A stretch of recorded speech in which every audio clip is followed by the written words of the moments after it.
I'm Jim Heaney, and it's a pleasure being with you today. Actually, I'm in my corporate office in Huntington Beach, California for H-Wave, which is a company I founded 40 years ago. And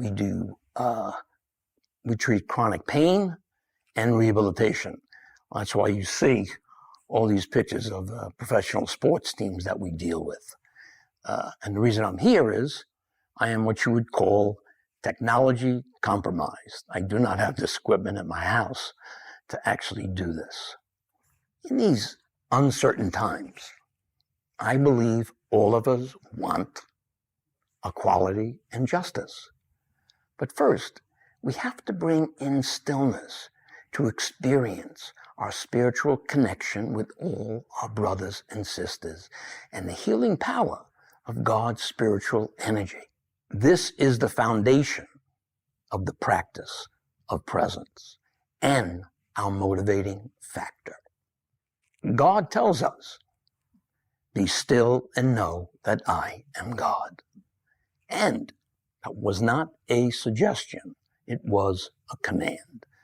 God is telling us to take responsibility for our inner well-being through having an intimate relationship with Him through stillness. The practice of presence becomes a contemplative practice when we raise our minds and heart to God as a form of personal devotion with the intention of connecting with God's spiritual energy. Intention is everything. As St. James said, you do not have because you do not ask. Presence is simple to understand. People say all the time, in the moment, I want to be in the moment. But what is not simple to understand is the profound effect it has on our inner well-being and our spiritual awareness as God changes us slowly from within.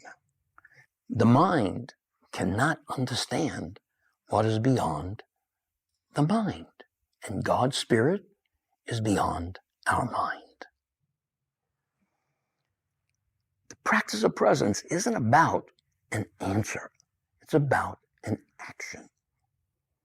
And the practice itself teaches us, if we do not experience the practice of presence, we're not going to have any confidence in it. It doesn't matter what we possess in this world, what our status is, or how important we may think we are. If we have inner fears and conflicts, we cannot have inner peace or joy. And without that, we are trapped in our suffering. Inner freedom is always about an inside job directed by God's spiritual energy. That is what heals us and allows real life to break through. You know, say we had 10 of us and we said to each other, what we're going to do is write down what are the things in our life, the situations, the problems that are causing us deep anguish inside, inner fears, conflicts, lack of self-esteem. So what we do is we all write down our story. Now, we have 10 stories. But even though we have 10 stories, there's one central issue going on inside of all of us. And that is inner negativity caused by all the circumstances in our life. But what we fail to realize is that we ourselves are the cause of this inner negativity. It's not the circumstances in our life, but how we react to them in our unconscious mind. Meaning, we are here physically, but we're living through memory or anticipation. Thinking or obsessing about something that did happen, or thinking or obsessing about something that might happen. We are out of reality. And when we are in that unconscious space, that's when we create all our inner suffering. That's why the practice of presence is so essential. It increases our awareness. And as our awareness increases, we can very clearly see the cause of all our inner fears and conflicts. And as it continues to increase, it is the beginning of the end of self-created inner negativity. If we were to ask ourselves 2 questions. First is, any time that I've had anxiety, worry, fear, nervousness, and I said to myself, am I present now in this moment? 100% of the time, the answer would be no. Now, on the other hand, anytime we had inner calm, inner peace, we felt connected, we had joy, and I said to myself, am I present in this moment? 100% of the time, the answer would be yes. Presence is the cure. But we have obstacles. There's a study done by the National Science Foundation. And what their conclusions were was this, that the average person has approximately 60,000 thoughts a day. And if that wasn't bad enough, of those 60,000 thoughts, 80% are negative. And 95% of all the thoughts we have today, we had yesterday. So let's look at that. We have 60,000 thoughts, 80% are negative, which means 48,000 thoughts are negative going through our head every day. And 95% of those thoughts we had yesterday. It's almost like torture. I give an example. At times, we wake up in the morning and our mind just starts running. Thought after thought after thought. We think about some issues we have, some problems we may have, some concerns we may have, fears we may have, how we feel about ourselves, how we feel about other people. And then we just continue to think all these compulsive thoughts over and over again throughout the day. Okay, another example. We're alone with ourselves, no matter where it is. It might be at home, might be driving in our car, anywhere. We're relaxed, we feel fine. All of a sudden, we get some negative action happening in our life, in our mind. And we think about it over and over again. Then we dwell on it over and over again. And pretty soon, we're emotionally upside down. And we don't know how we got there, and we don't know how to get out of it. That only changes when our awareness changes. Now, there was another study done on worry by Cornell University. And here was the conclusion. 85% of all the worries we have never happen. 85%. So all our worries, 85% never happen. Now, the 15% that does happen, the participants in the study said it was much easier to resolve those issues than I thought it was going to be, than they thought it was going to be. Or it was a lesson that they needed to learn. So the conclusion of the study was 97% of all our worries are baseless.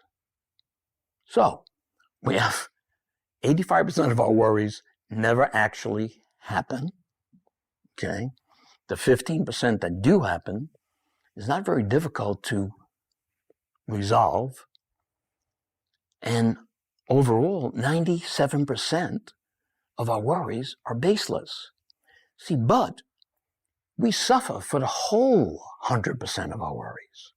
And also in the conclusion, it said that worry was the number one cause for our tension, our anxiety, and it exhausted us mentally as well as physically. When you put these numbers together, you realize this is the core of our unconsciousness. And we do truly have a choice, but we have to take the choice and actually practice presence. You know, a few years ago, I decided I looked in Webster's dictionary.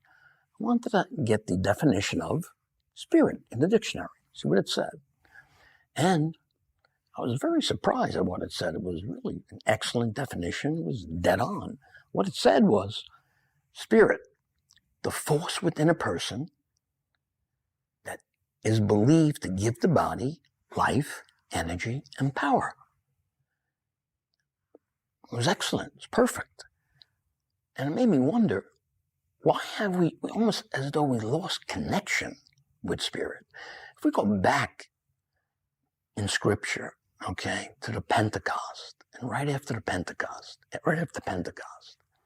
and we read the Acts of the Apostles, the epistles, the letters, it seems as though almost in every paragraph, they talk about the power of spirit in their practical, everyday lives.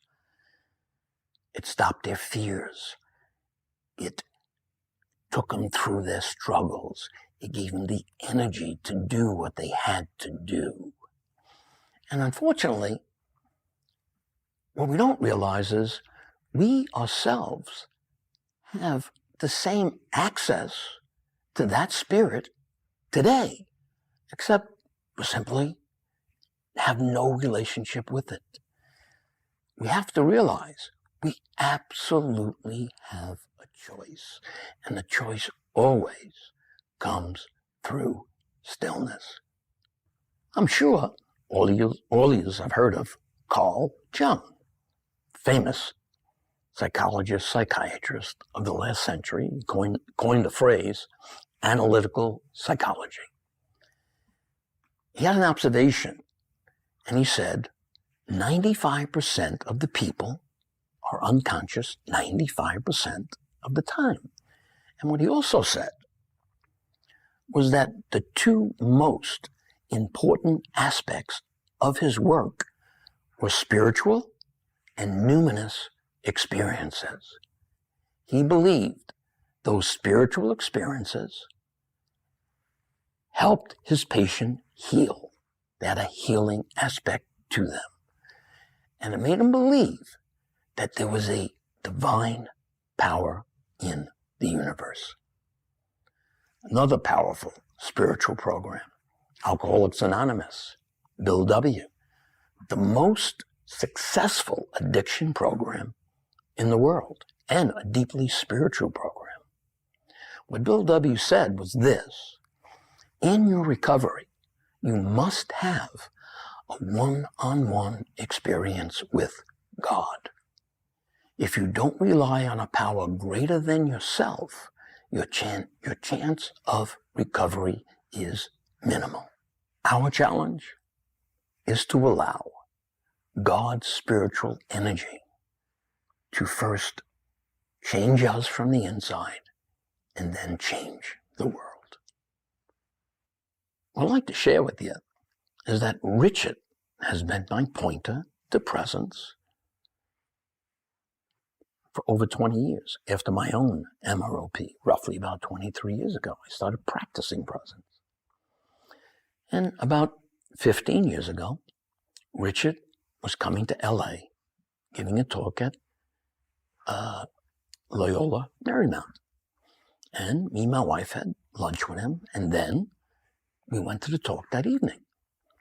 And now, up until this time, I was practicing presence and teaching presence in jail ministry, which I've been involved with over 20 years. So as Richard was talking, I was saying to myself, I'm missing something here. What he's I'm missing the meaning of what Richard's saying in the way I'm practicing it. So I said, after the talk, me and Richard were talking. I said, Richard, tell me exactly what do you mean by presence? And he said, Jim, presence is everything. Completely stopped me in my tracks. I instinctively knew I had to make presence primary in my life. Meaning, it couldn't be just a meditative practice in the morning and then not bring in stillness throughout the day, because that's not what Richard was talking about. He basically said, get presence out of your head. Put presence in your heart, spiritually, through stillness. And it changed completely the way I practice presence. And by the way, it was the best decision I ever made. And I'll be eternally grateful to Richard. And we are all blessed to have him with us as teacher, friend, and for me, pointer also. Again, I'd like to mention, presence is a contemplative practice when we raise our minds and hearts to God as a form of personal devotion with the intention of connecting with God's spiritual energy. Again, intention is everything. And I've also made a free app, and the free app is called Practicing Presence a Christian Way. And it makes the practice of presence much easier to do. It takes away a lot of the resistance in it. And it's especially good for someone who isn't used to meditation and just has some resistance to doing it. And it reduces that resistance significantly. I'll give you an example. Now, my wife has been practicing presence with me for years, but very inconsistently. She'll do it for 3 days, stop for a week, come back for a week, stop for a week. So about 9 months ago, when I finished the app, I said, let me see how Patricia reacts to the app, if it makes practicing presence for her easier. Since I started using the app on our daily practice of presence, Patricia has not missed one day. And the app has a morning practice, walks us right through it. It has an hourly reminder and intention every hour. And it asks us it's 3 questions that we ask ourselves once a day. And there's very specific reasons why we practice presence the way we do.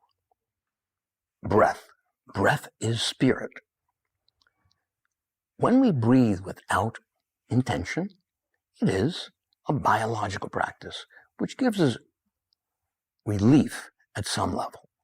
But when we consciously breathe with the intention of connecting with God's spiritual energy, it becomes a spiritual practice. And it's beyond relief because it is a cure. And it is a cure because when we are consciously present, we connect with a power that is beyond us, but at the same time, working through us. Stillness. Stillness is gateway to spirit. And when we lose touch with stillness, we lose touch with who we are. And when we lose touch with who we are, we lose ourselves in the world with all its false promises, which always lead us to dead ends. Inner conditioning. Inner conditioning is essential to the practice of presence. Because as we practice presence consistently, it changes our awareness. And we can sense when negativity is building up. And when we start to sense it, we know immediately that we're falling out of the present moment. or close to the present moment. So we automatically, consciously breathe to get us back to reality. And inner condition also answers three very important questions, which has a profound effect on our inner well-being. The first question, if I am present, do I know why I am present? Second question, if I am not present, do I know why I am not present? And the third question, if I am not present, do I know how to come back to presence? And we could answer those three questions through our own personal experience of practicing presence. We have allowed God's spiritual energy to free us from within. We truly know we have a choice, and we keep coming back to it over and over again. The practice of presence humbles me daily, because after all these years, I know I can do nothing meaningful in my life without first bringing in stillness. As Thomas Merton said, humility is the surest sign of strength. Now, when we are present, we can't have resentments, we can't have judgments, we can't be angry, we can't be jealous, we can't be envious, and we certainly can't have a lack of self-esteem, because none of that exists in the present moment. And if we allow that into the present moment, what we have done is sabotaged our peace. And that is the price we pay for unconsciousness. There is an unmistakable contrast to what we are experiencing inside when we are consciously present versus when we are unconscious. And when we are unconscious, there lingers within us a sense of unease or negativity. And when we are present or close to the present moment, there always lingers in us a sense of calm or peace. Resistance. Resistance is our main obstacle to presence, because what we resist has power over us. And what we accept in non-resistance no longer has power over us. And the app significantly reduces our resistance to practicing presence. Now, all of us know this through our own experience. We cannot fix ourselves. If we could fix ourselves, we already would have. It's always an inside job, and that inside job has to be directed by God's spiritual energy. Presence is not a permanent state, and it's not a permanent state because there's too many distractions in our life. But it is a state we can come back to over and over again throughout the day. That is God's gift to us. And God never leaves the present moment. We do. Thomas Merton tells us, when we know that we are supported by God's love, immediately we feel worthy of love. That is what heals us. As St. Augustine said, the grace that the Holy Spirit pours into our heart is itself the forgiveness of sin. All I'm doing is what God told each of us to do. Be still and know that I am God. And as Jesus said, the Spirit will teach you everything. Brothers, it's been a pleasure being with you today. And I just want to let you know that the book that I wrote is Choosing Presence, and the subtitle is Accessing God's Spirit to Release Fear, Anxiety, and Stress. And you can get it on Amazon. And also, the free app is Practicing Presence, a Christian Way. And you can download it in the App Store, whether you have an iPhone or an Android phone. And I've been working also on a study guide over the last few months, and it actually should be ready in a few weeks. And what I'm going to do is have it done, finished professionally, and then I'm going to put it online so anyone who wants to use the study guide of Choosing Presence can download it for free also. And again, thank you. It's been my pleasure. And it's always a pleasure being part of Soularize. Thank you.